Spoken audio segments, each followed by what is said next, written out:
So here we go, video number 2 in my first look roundup of the new content for Assetto Corsa Competizione, the Intercontinental GT Challenge DLC. In part 1 I took a look at the astonishing Mount Panorama circuit, since that's pretty much all anyone in the Assetto Corsa community has been talking about for the last 6 weeks. And if Mount Panorama was the most eagerly awaited piece of content in the IGTC pack, then I'd wager Suzuka wasn't far behind.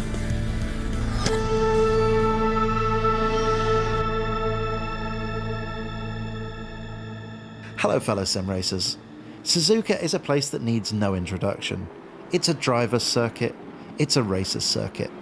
Get it right and it's one of the most rewarding places you'll wheel a car in a racing sim, and I'd wager the real thing is pretty similar as well.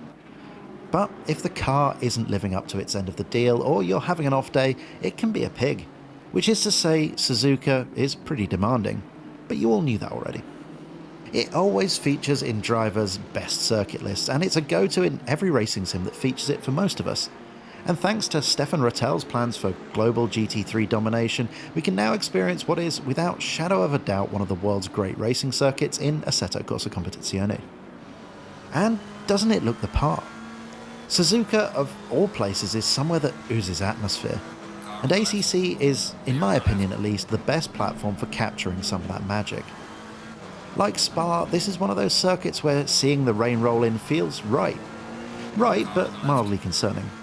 Okay, maybe not so mildly.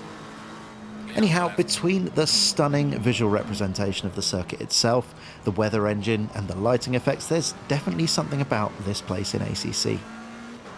So, what is it that makes Suzuka itself special? For me, I think, like many great works of design, it started with limitations. Suzuka fits the proverbial quart into the pint pot. The site itself is tiny by the standards of other current international racing venues, and the fact that the layout crams such a variety of corners into such a tiny space is testament to some impressive outside-of-the-box thinking. Turn 1 is an event, especially in the wet, while technical corner sequences like Snake and Spoon require very precise car placement. The Degners require total commitment, and 130R still gives you plenty to think about, even with all of the tarmac runoff. Add in the usual driver-pleasing factors like elevation change and some impressive scenery, and you're left with something pretty memorable. Suzuka joined the IGTC calendar in 2018, replacing Sepang, which had been cancelled the previous year due to a lack of entries. The 2019 event built on the solid work of the previous year and featured a healthy field of international and local teams, as well as the spectacle of a certain Mika Hakkinen in a McLaren. No prizes for guessing which car I took around first in ACC. Driving a GT3 car here in ACC is incredibly rewarding when things are going well, and endlessly frustrating when they're not. With a healthy mix of slow, medium speed and highly aero-dependent fast corners, you need a setup that you can really lean on. The car needs to be pointy enough to get through the technical bits without hemorrhaging time, but stable enough to negotiate the scary bits without causing unnecessary digestive discomfort. For example, Turn 1 has you braking from 250 plus kilometers an hour while turning hard right and dropping downhill. That sort of thing demands a lot from both the car and the driver. And the same goes for the Degner turns, both of which require total faith that the car will remain planted while assaulting the curbs with gusto.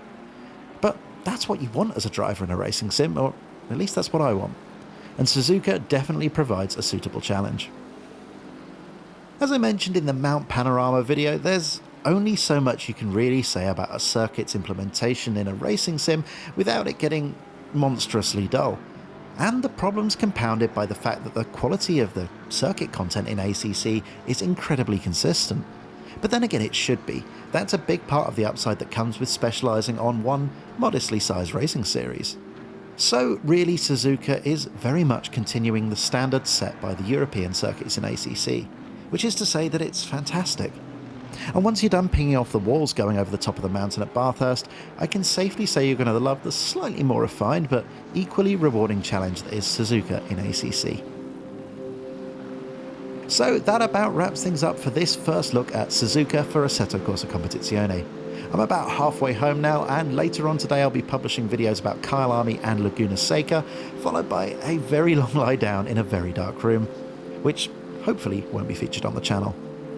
I hope you enjoyed the video. If you did, it would be great if you could hit the like button and subscribe to the channel so you can see more content like this in the future. So all that's left to say is goodbye, thank you very much for watching and enjoy the rest of your day.